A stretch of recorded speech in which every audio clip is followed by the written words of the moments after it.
Hi, I'm Kevin from Carlton Landscaping, and today I'd like to show you a project that we are really proud to do. Let me take you a look.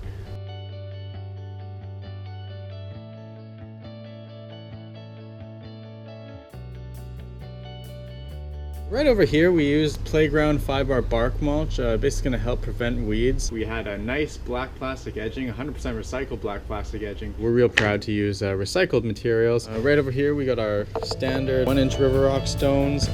There's our couple of evergreen cedars and our pavers. These were existing pavers, 2 feet wide, real heavy concrete ones, but we salvaged and reused them. Flush to the ground, everything's level.